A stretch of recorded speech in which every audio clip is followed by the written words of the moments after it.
superstars. It's Peps here for the round 21 lace-out review of a huge, a massive, a gigantic round of AFL football. I'm going solo tonight. The great man, Jamie the J-Dog Wallis, unfortunately has two very sick kids at home and he's doing dad duty. So it means that you're with me tonight to talk about a huge round of football. For the people joining us for the first time tonight, you've waited 21 rounds, but it's going to be a cracker for you. I'm Chris Pepper, the 377-game superstar of the East Keilor Football Club, and normally my co-host with the most, the number 9 ranked Ironman in the world for his age group once upon a time was Jamie the J-Dog Wallis. We're going to be here to talk about a huge, a massive, a conglomerate of a round of football. It was big. And I'll tell you what, it is a season to behold. I don't think it's been this tight, a season for one to remember. We're going to go through all the usuals. Get on the chat if you're joining us live on the Facebook page. If you're listening to us through Spotify, are you listening through Google Podcasts, iTunes, whatever it might be, leave a comment, subscribe. Join us for the next year as well too, because it's going to be huge. But let's get through this particular season. Cracking weekend. We're going to get into all the big news. So we're spinning magnets. I'm going to go through all the good and the bad of the weekend. We're going to go have a look at all 9 games. Probably the biggest trade recap. It's all starting to kick in now. The rumours and innuendo is starting to go. We've got a rising star from the Gold Coast. Everything is on point. And I think what we're going to do is we're going to kick it off with the AFL ladder. Everybody joining us on the chat, great to see you. Let's get into it. And it's starting to sort of settle down at the top, but there are plenty of spots to kick in. Let's go. Geelong Cats on 64 points and 137%. They are still huge. They are the premiership favourites by the length of the Flemington Straight, everybody. Collingwood, after another sub 2-goal win against the D's, 60 points, a game clear, but with a very small percentage of 106.3, the worst in the top 8, and only bettered by Gold Coast sitting in 11th on 102. So interesting. They're getting the wins, not winning by much. The D's choked.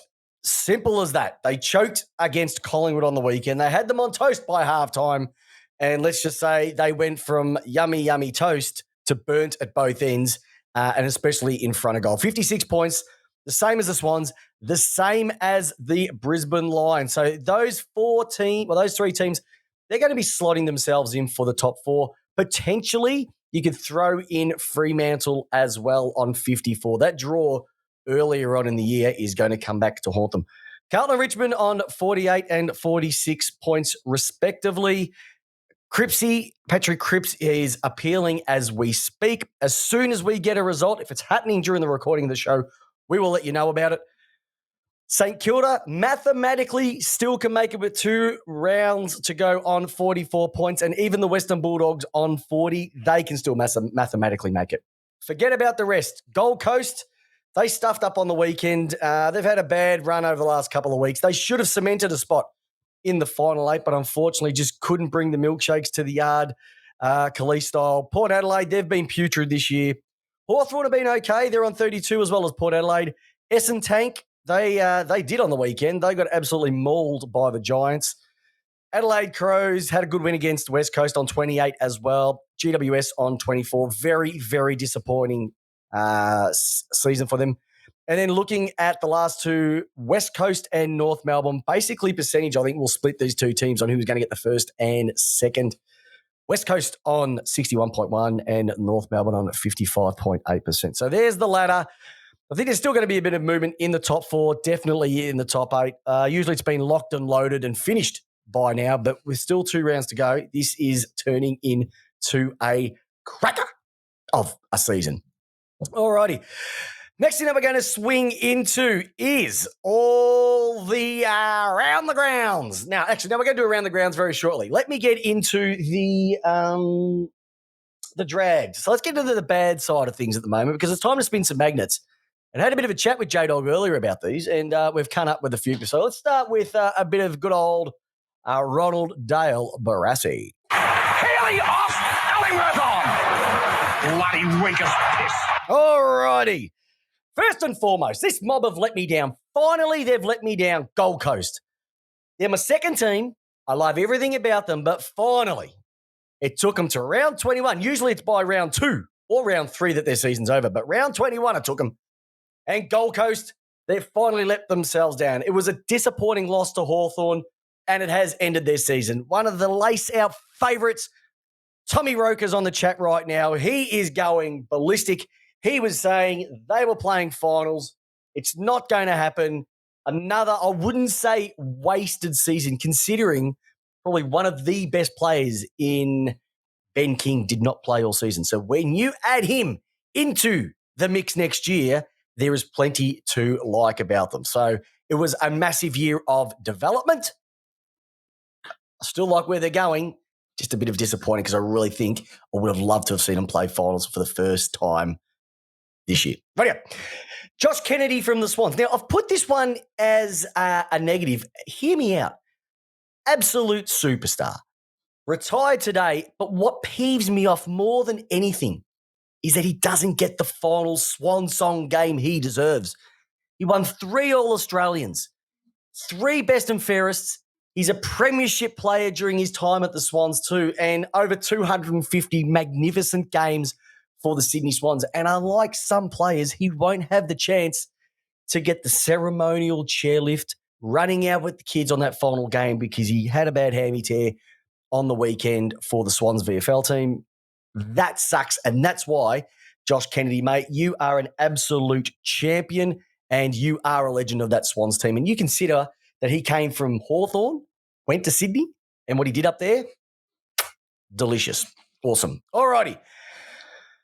Adam Sard, I'm throwing this bloke in. He's probably going to be potentially one of the All-Australian half-back flankers. But did anybody see his kick-out from full-back on the weekend? Probably the second worst kick-out I saw all year. If you haven't seen it, basically comes out of the back line, takes a bounce within about 30 centimetres after leaving the square, and tries a little daisy chipper inside boot towards the centre of the ground, totally spills it over. They go back down, goal down, Sard's hands in the head, disgraceful.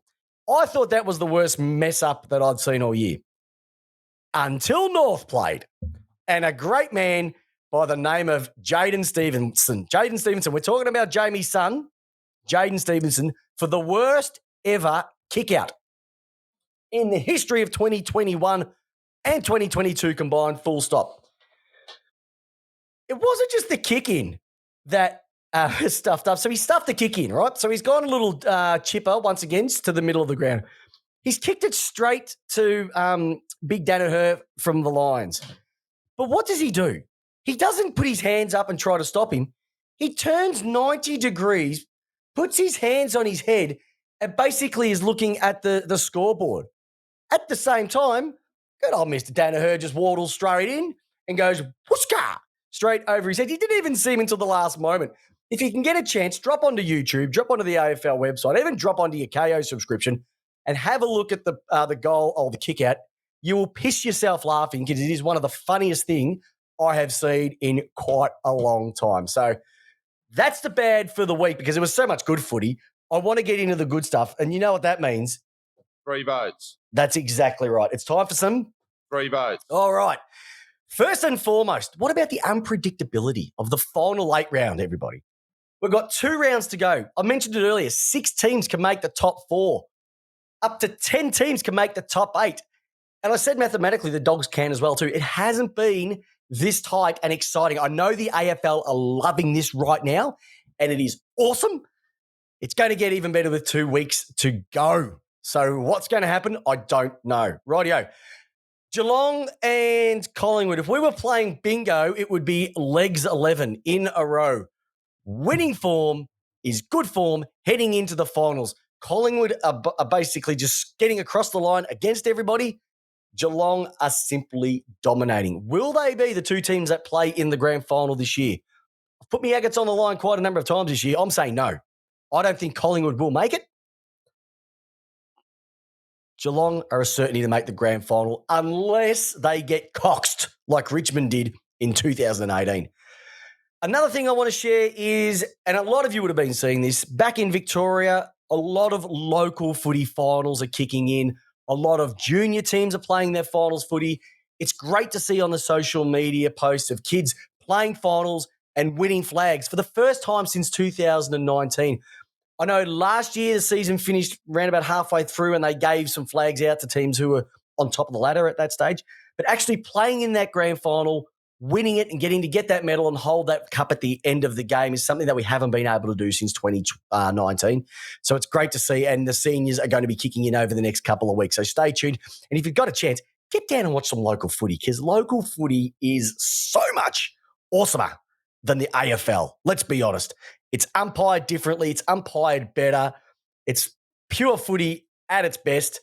And you can see some absolute superstars running around who would never get a chance in the AFL, but are absolute guns at a local level. So get down and have a look at that.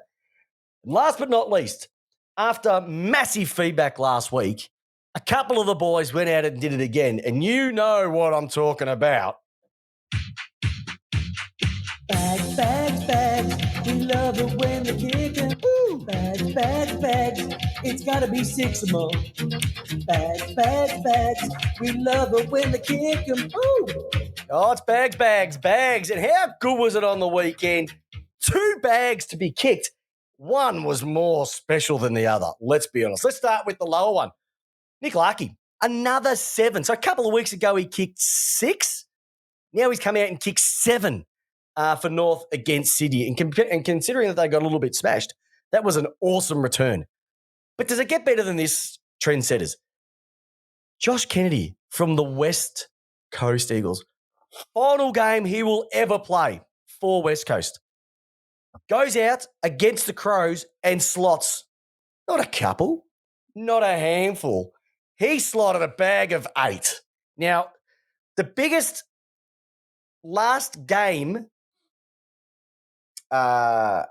bag was 18 by Fred Fanning for the Melbourne Football Club in his last game ever for the D's. But never going to happen again. But to kick 8 goals in your last game, let alone any game, is sensational. So for you, my friend Josh Kennedy, we've got a special. Bags, bags, bags. We love it when they kick 'em. Bags, bags, bags. J-Dog would love. He loves the bag dog. So, hey, by the way, listeners, what do you think of? What do you think of? What do you think of the bags, bags, bags thing? You a big fan? I know I am. I know J-Dog loves it. What do you think about it, listeners? Put a note in the chat or jump on the Facebook page and leave a comment. Couple of things coming through already. This is blowing up tonight. Cripps is in trouble. Where's old mate? Yes, he's actually crook. He's got 2 sick kids at the moment, so he couldn't join us tonight. He's absolutely spewing, but he will be back next week. Yes, Benjamin Tate, there was a bit of humble duck pie served on Friday. I bet you at halftime you weren't thinking that. What else have we got here? North are going to win another spoon? Yeah, understandable. Saints didn't make the 8. Tommy Roko's blaming the umpires again. Everybody's laughing at you. They're laughing with you, not at you, Tommy, so you'll be fine. The Cats have already won the grand final. Stranger things have happened, I'll say. What else have we got here? Peps, a shout out to Zammy Bex from Lee Ali, a.k.a. Fang. I'll give you a shout out to Zammy Bex, Imran, and yours truly, Lee the Fang Ali, on their premiership win on Friday night. So I think it's either a Super Rules team or it's their thirds team had a premiership win on the weekend. So it mustn't have been a big wind at the ground, because I would have heard the whistle through Fang's teeth from here down in Taylor's Hill if it actually occurred. But he's an absolute superstar. Zammy's a gun. Bex and Imran, absolute gems as well too. So good on you fellas. I played a bit of footy with them and they are good blokes. And what else have we got? The VFL umpires are even worse than the AFL ones. Yeah, probably not. And the Suns are coming into the VFL. Well, if they don't start making finals, we might have to relegate them to the VFL. All right. Let's get into the games, ladies and gentlemen. Now, normally we would go with the theme music because the great man's here, but he's not. But I'm still going to do it in testimonial fashion for the great man. And that means that we are going... It's time for Around the Grounds with Laceout's number one newsbreaker, Jamie Wallis. Over to you, big fella.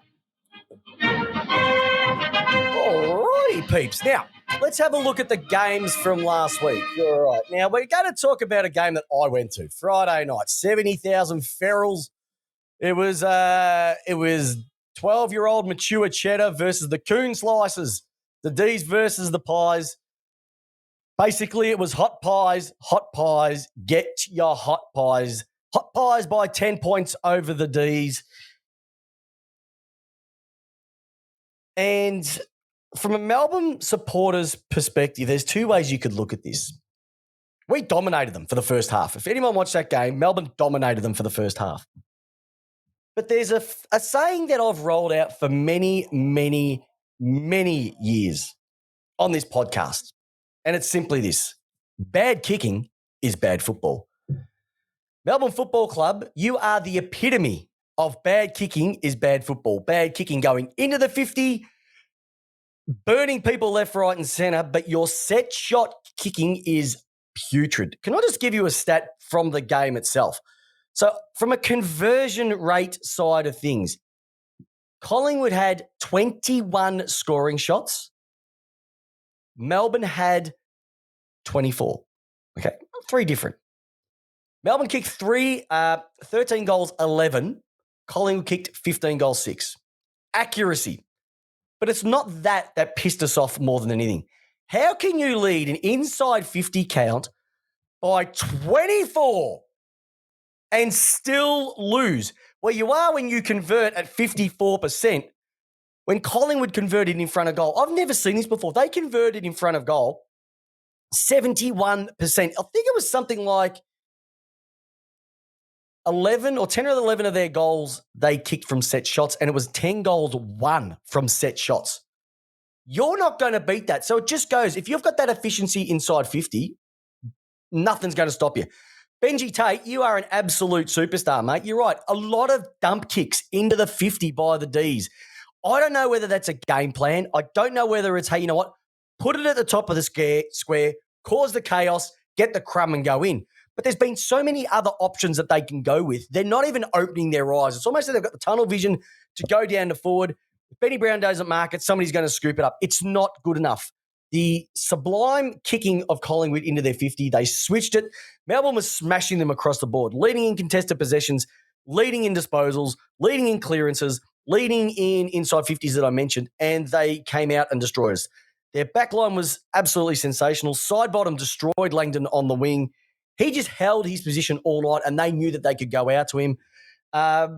If you have a look at just some of the numbers to come out, Jamie Elliott, he is a thorn in our side every single time Melbourne play him. He just absolutely smashes them. Love it. Can't do anything about it. He kicked a casual 4.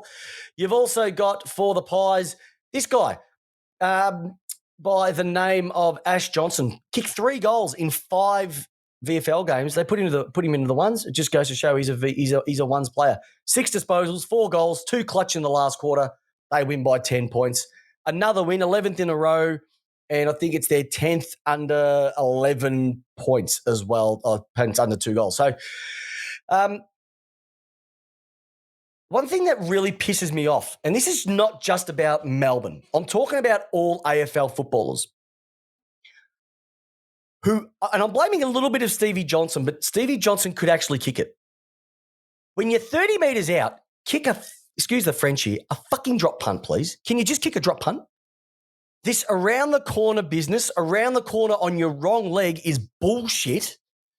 When if you go back, people like Tony Lockett, Dunstall, Gary Ablett, they'd be turning in their grave right now if they saw some of the way these smart-ass footballers kick.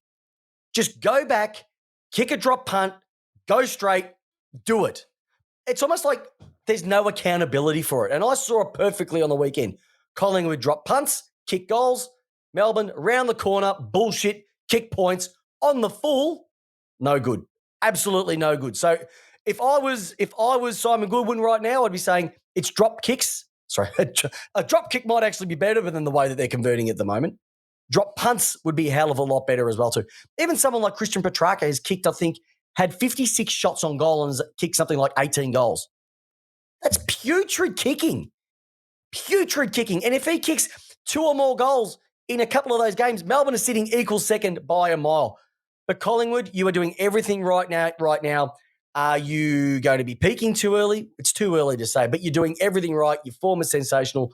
I got to see Nick Dacos play live for the first time. He is an absolute jet. It must be contract time because De Goey's actually doing something. He had 25 and playing good footy over the last couple of weeks. Outside of that, Pendlebury, I saw him sell some candy. The candy man, Christina Aguilera, was there again. They're just going perfectly at the moment. And considering that they're not going to be getting Brodie Grundy back for the rest of the season due to injury, they are going really, really well. So Fly McRae, they've had a bit of an easier draw, let's be honest. They did end up second last, I think, or 16th last year. They did get an easier draw, but you can only play the teams that you play against and win against them, and they've done everything right. They've done everything they can do for. They're setting themselves up for a tilt at the flag this year. So good luck to them. My team have a bit of soul searching to do. Find it also a second game plan as well too. So when things aren't going well, do it a little bit differently as well too. All right. Robbie Smith, are you saying that you had an easy draw? You have had an easy draw. Go and have a look at who you've played this year and who you've had some doubles against. It has been quite easy. So I wouldn't say that it has been too hard at this moment in time. But you're doing everything right. So good on to Collingwood. Rightio, let's head into the Saturday games. And unfortunately, I'm talking about your mob here, Tommy Roker, who went from Gold Coast to season Gold Toast. The Hawks by 7 points over the Suns. They should have won this one. Gold Coast should have had it, but there was one person and one person only who caused grief to them. And it was simply Jack Gunston. He's kicked another 5. He's out of contract this year, and we'll get onto that a little bit later on. But he's 30. Any team who needs a half forward who can slot goals, who's clutch, you'd be asking his manager to get him on board. He doesn't seem to be getting older. I know he's had his back issues, etc. He is an absolute gun. Absolute gun. Love him full stop. So Jack Gunston was amazing as well. The numbers-wise from possessions, John Newcomb dominated with 27. Sicily, again. The one that really stood out to me was Big Boy McAvoy. You got to understand, he's got a broken neck at the start of the year. I think he trained for like 8 weeks on with a neck brace. Played his 250th game on the weekend. Had 31 hit-outs. Only had 8 touches. But throwing 6 tackles. That's a gun. Full stop. Should be the future captain. Unfortunately, James Sicily is in there as well at the moment. And I know the Saints were spewing they got rid of him as well too. So just awesomeness across the board. If you look at Gold Coast, it was the same old, same old. It was Nick Holman kicked a couple. Elijah Hollins kicked a couple as well too. Levi Casbolt, he only had 1. Chol didn't have any. So who they've been relying on weren't able to hit the scoreboard as much. Witz is slowing down a little bit, but it is getting towards the end of the season. He is got a lot on his plate. And I apologise, Big Boy is captain. I take that back. So I do sometimes get it wrong, and I'm willing to make a mistake. I'll say it, but Big Boy is captain, and he is an absolute gun. Jared Witz, he might be getting a bit long in the tooth, but he still had 44 touches as well too. Even just having a look at some of the stats here, the clearances were the same. Clangers were abouts. Rebound 50s were abouts. Inside 50s were abouts. But you know what? It comes down to the conversion. If you kick 10-10, you're going to win and beat any team, full stop, who kicks 8-15. If that turns into 11 goals, 12, you've won. So once again, straight kicking, it's great football. And there's just another example of it. 2 teams, one playing for top 4, one playing for a final spot, who have let themselves down with bad kicking in front of goal. All right, let's get into GWS versus Essendon. And if we want to put in our 60s television, it was Sergeant Schultz yelling out, Hogan, because Jesse Hogan dominated. If anyone had a look at his game, it was back to his best. Jay Hogan floating around, dominating against the Giants. The Giants had the pressure put to them after the week they had previously. Essendon, once again, letting their supporters down. They did absolutely nothing, didn't turn up. Where do you want to start with this one? Hogan had 4 goals to Best game, 117 ranking points if you're into that.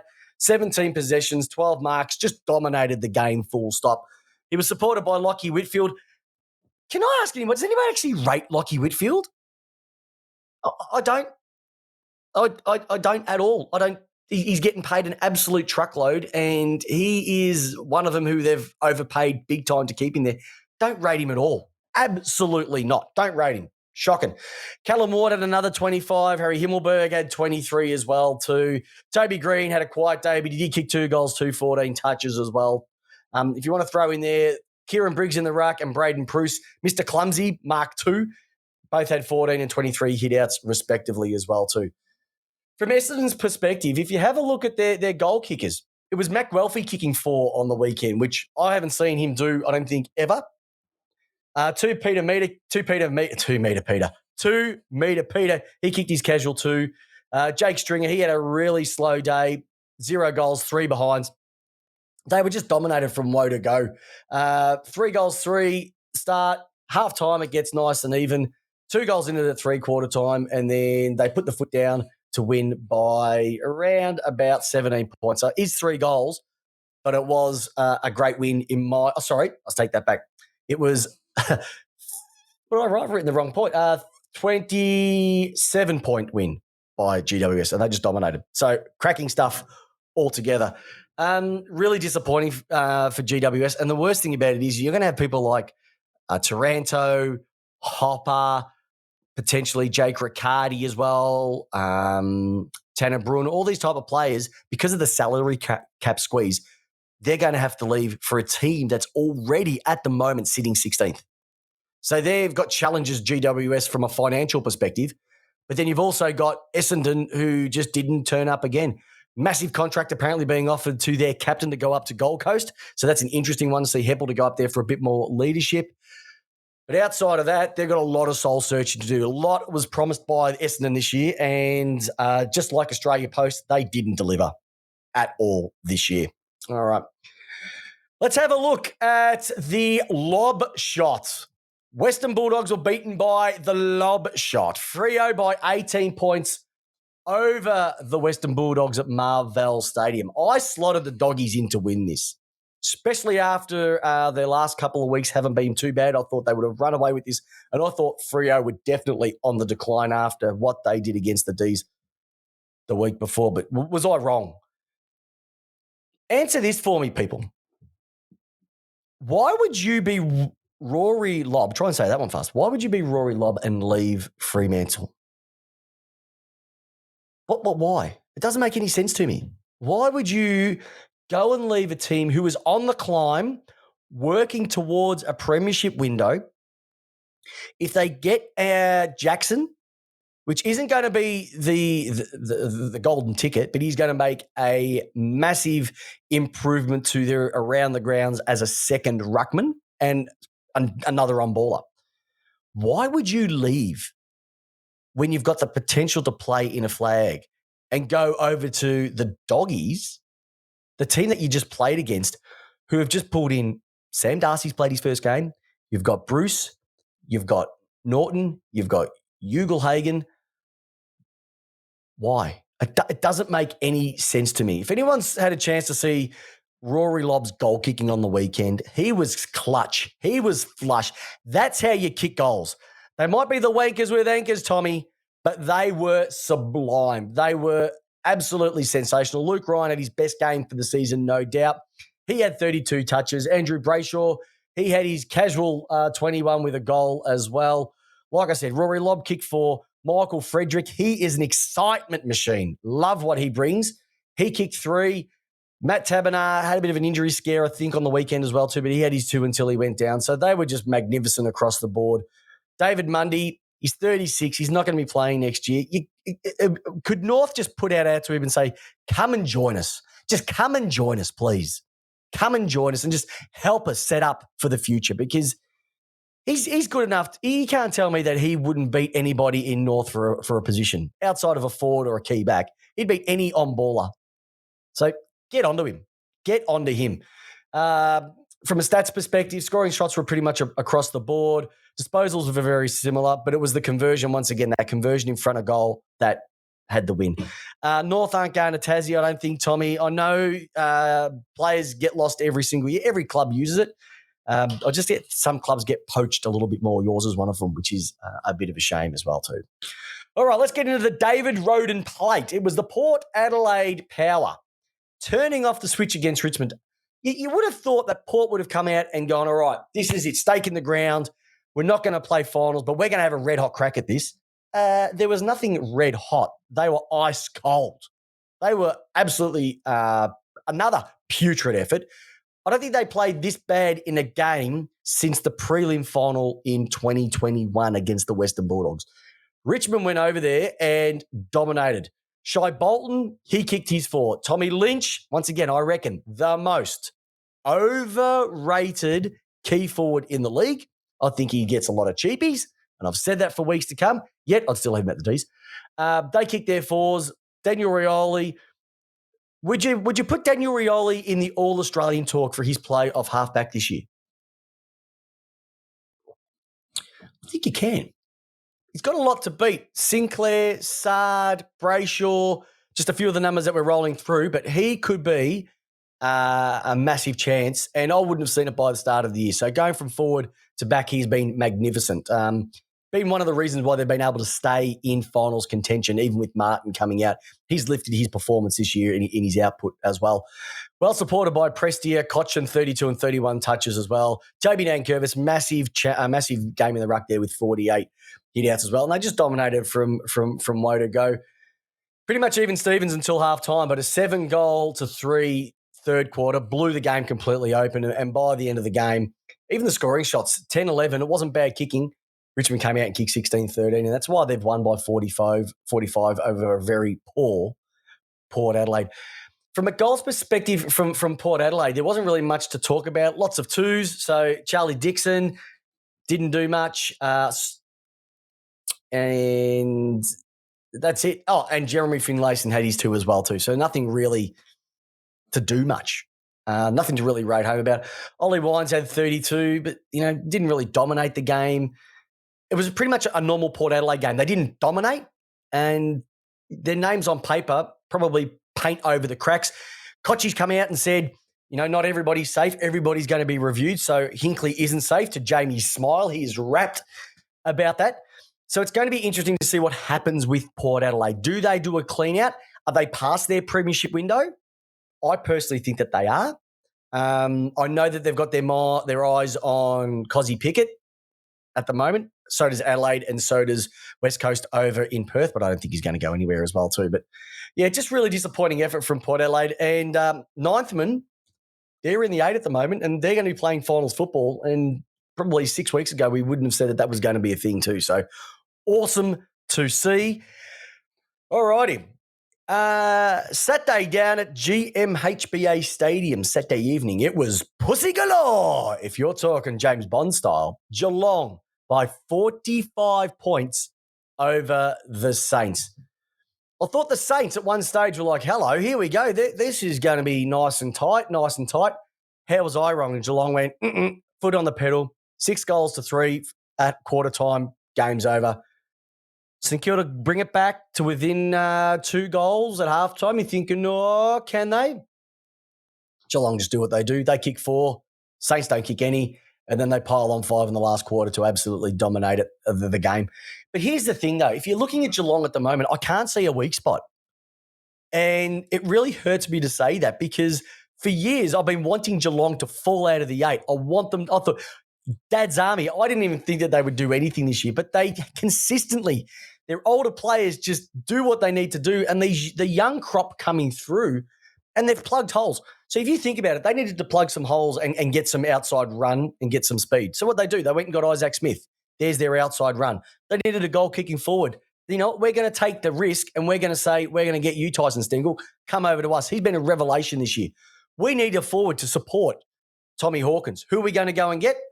Jeremy Cameron, probably the number 1 player in the game, in my humble opinion, right now. We need some more midfield grunt. Hey, we've got this guy called Tom Atkins. I know he doesn't normally play in the midfield, but why don't we give him a crack in there and see what he can do? Simply awesome.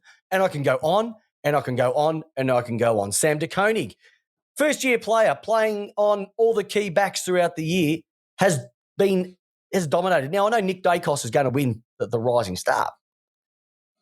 But would you take Nick Dacos, who's a midfielder, or would you take a key position player who can slot you out for 10, 15 years for a career?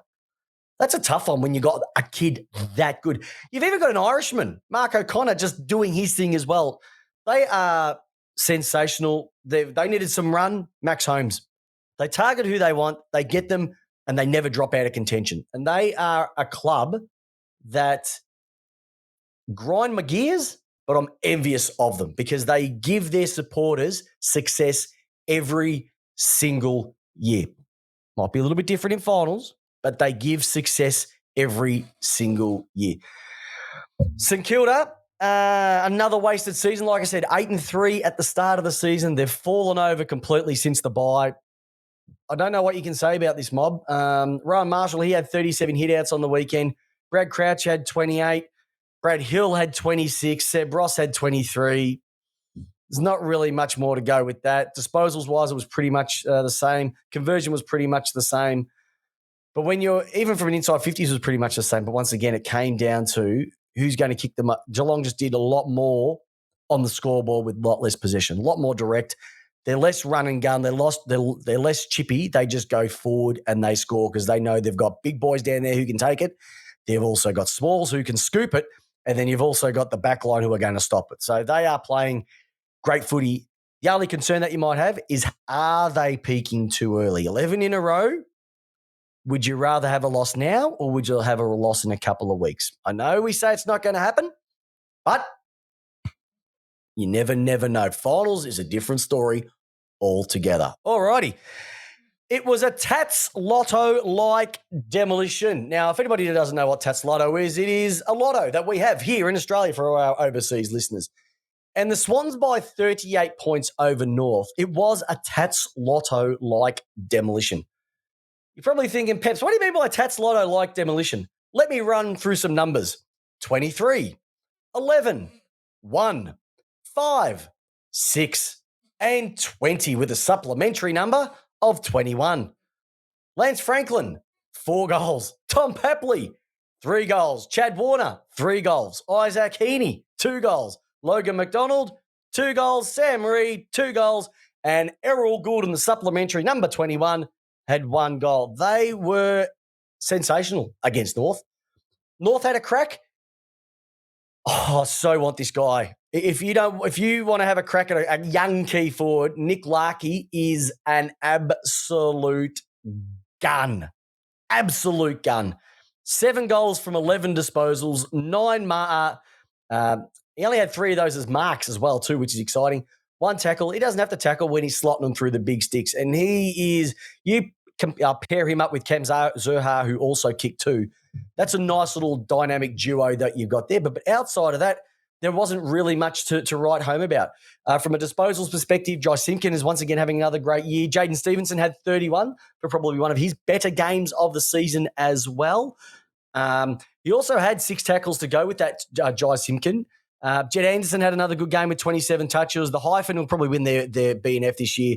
Luke Davies-Uniacke, he had 30 as well too, throwing 5 tackles and 6 clearances. He had a monster game as well. But the Swans, they're just being led by the olds in terms of Luke Parker and Callum Mills. They're elder statesmen within the team. And then you've got the new guys, James Rowbottom, Isaac Heaney's putting up an absolute stellar season. And Tom Hickey, he also had 38 hitouts as well too. So the Swans, who are the other team I picked to make the grand final, they are setting themselves up for a nice premiership tilt. And we know they play a style of football that is finals footy-like. Contested, hard, but they've got many avenues to score as well too. But when they're off, they're off. So we'll wait for this one to sort of unravel itself. All right. 2 more games to go through. It was an angelic end to the week from hell. Adelaide by 16 points over West Coast. Nothing really to talk about this game. Adelaide actually haven't been that bad, let's be honest, this year. They haven't been as bad as we thought they would be. Darren Burgess has made a massive difference to their fitness side of things. The way that they rolled out this match against Wet Toast, couldn't ask for much more. I thought West Coast would have won, especially for Josh Kennedy's last game. They didn't, but what more can you say about a guy that comes out and plays his last game, 11 kicks, 4 handballs, 15 disposals in total, 8 marks, 8 goals, and some of those were bang, bang, bang, bang, bang. Absolutely slotting it in. Love it. Absolutely love it. Nick Nat had a 35 as well too. And from an Adelaide perspective, they were sensational. Darcy Fogarty had his best game for the year with 4 goals as well too. Ned McHenry had a couple to himself. Elliot Himmelberg, who's on the radar of a northern club, he had his 2 as well too. Shane McAdam, he had 3 as well. And even good old Texie Walker didn't do much on the scoreboard, 5 disposals, but he's another player I think a couple of clubs are probably looking back and go, why didn't we take him for 2021? Because he is a proven goal kicker and he is a big body and he has a great kicking action. So I think a couple of people are going to be looking at Kennedy and maybe going, I know he said he's retired, but come and play with us. You're going to play finals footy. We'll play you for about 10 to 12 games throughout the year. What do you reckon? So I reckon there's something in that. But I reckon Adelaide, they're not as bad as we thought they were.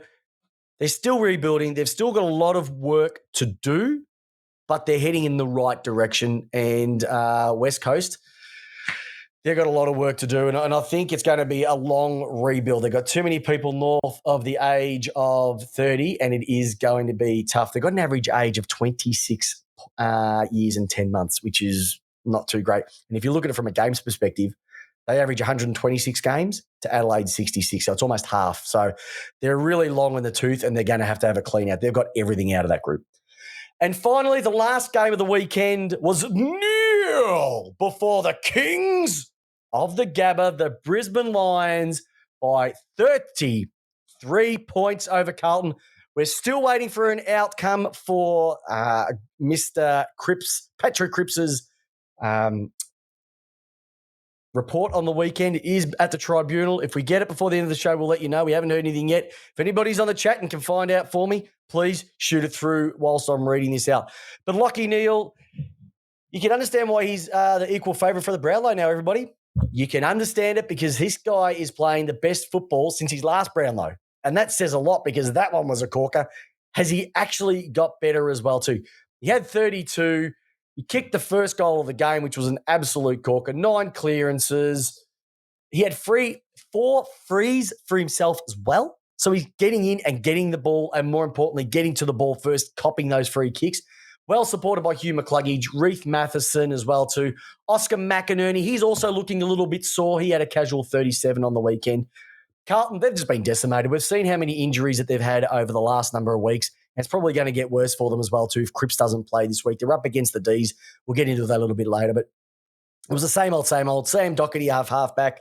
Like, got to remember, this guy had cancer last year and he's come back and absolutely had a stellar season. Definitely all-Australian contention as well.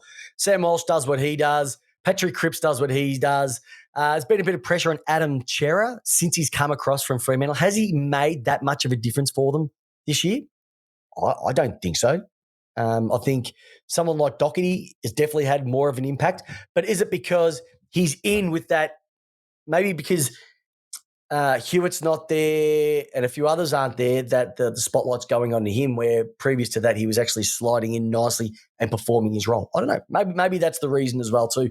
Good to see Jack Silvani back in the team. Tom de Koning, he had 22 hitouts this week as well too. But really from a score perspective, Kerno did a couple. Zach Fisher had a couple as well too. Harry Mackay didn't have much of a big one as well too. So the Lions, they dominated. They had to win this game, and they had to win it by a decent margin because they are sitting outside the top 4 by percentage. They've got a very couple of winnable games, especially the last game of the year could pretty much determine who gets that last spot in the top 8, or the top 4 when they play the Ds. But they had to do what they had to do, and they got across the board too. So there's around the grounds. I think it's time for us to splash some cash. So let me get onto it. And Here comes the money. Here we go. money talks. Here comes the money. Money, money, money. Bling, bling. Dollar bills, got a dollar bill, listeners. Dollar bills. It's trade and contract talk. This is the biggest recap I've got for you ever. and we're still 3 weeks out for the season, but we know the news is starting to roll around. So let's see what is going on. All right, we know the Suns are into Dyson Heppel. Apparently a 4-year contract has been offered to him. Essendon have also asked about Isaac Rankin, and they've also set the feelers out there for Cam Zurhaar from North as well. So good to see Adrian Dodoro sitting on his hands as usual when it comes into the trade period. There'll be a few clubs looking into those young forwards as well from into the Roos, Zurhaar and also Larky, because they have been a bit of a shining light for the Roos this year. But the Roos will be wanting to get those two because that's going to be a massive uptake for their rebuild this year. DeGoey looking to extend for another 2 years from the Pies and must have behaviour clauses in that contract. And he was awesome against the D's. There was a roving goal he kicked in the first quarter against Melbourne, and I just looked and go, this guy's on. So when he's on, he's on. He's not a superstar, but he's getting there. Just, I don't want to fat shame him. Get a bit fitter, get the tank a bit better, and you could be the next Dane Swan for that team if you really, really want it. Dan McStay looks like he's Dan McGo because he's almost a lock to join the Pies, as well as having Bobby Hill from GWS on their radar as well. Elliot Himmelberg from the Crows is on the Dockers radar, especially if Lobb decides to leave it and go over to the Doggies or end up at another club. Port Adelaide, Tory Vickery-Williams, lovely to have you on, superstar. Port Adelaide are looking at the Grundy situation very closely, especially now that he won't be playing for the rest of the season. Remember, he's still got another 5 years on $1 million a season at Collingwood. A great investment there. Heath Chapman from Freo was signed for another 3 years, so he is taking himself to 2027. Bailey Smith has signed for 2 more years at the kennel. This guy's got ice in his veins and snow in the nose, and he's going to be down there at Whitten Oval until at least the end of 2024. Jack Dunstan is without a contract for 2023. I know there are a few teams in the finals race that would absolutely love to have him on their side right now. Rory Lobb, like I said, was looking at the Dogs, but because of Sam Darcy making his debut, does he fit into that mix? Melbourne Saints and also Collingwood once again would be good fit for him. And last but not least, we're holding all information on Luke Jackson and Batty Franklin until further notice because, to be honest, I'm sick of hearing about them. I'm sick of reading about them, and I don't really care until the paper and the pen make contact with each other. Rightio. So, last couple of things before we wrap this episode up. It's amazing how much you can get through without J-Dog doing all the talking. Elijah Hollands is your round 21 rising star. So good, well done to you, young man from Gold Coast in just his 3rd AFL game. One of their best in their loss to Hawthorn, collecting 23 touches and 2 goals. The 20-year-old, picked as number 7 in the 2020 draft, has been a consistent performer, and he looks like he could be a bit of a star with him as well too. So he's getting in the right spots. He's finishing, and he will be very, very good for the Suns moving forward as well. All right. 1 week at a time. What game are we looking forward to this week? I know J-Dog's not here for this one. I'm being very selfish at the moment because I know where my team, Melbourne, sits. So I'm definitely looking forward to Melbourne versus Carlton. Can't wait to see there. I know Tory will hopefully be at the game, and also all the Carlton supporters will be there as well. Also looking forward to seeing how Sydney and Collingwood pan out. Collingwood wins. They get that top 2 spots. Pusses. It's good. Pussy galore still on my lips. And it pushes Sydney out of contention for that top 4 spot. I'm also very interested in to see what happens with St Kilda and the Brisbane Lions. This will be a perfect example of a game that Brisbane should win, that they'll potentially lose and cough themselves up a top 4 spot and have to play and beat Melbourne in round 23. So that's a game for a different type of level. And if the Saints win, they're still playing finals. So that's another one. It's going to be a belter at Marvell Stadium on Friday night. Also, it'd be interesting to sort of see Adelaide and North Melbourne. Will any of the North players kick another bag? Outside of that, there's nothing really else to write home about. Gold Coast, Geelong.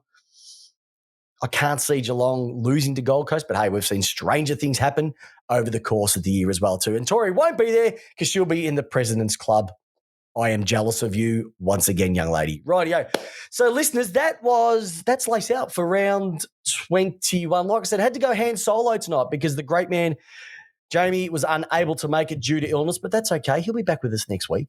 But more importantly, like, subscribe, tell everybody about us. For the ones who are joining us live, you are absolute guns. The chat has been going off. Tommy, Davey Salt, the Roo Boy, Patsky's been on there as well too, Fang Ali, Robbie Smith.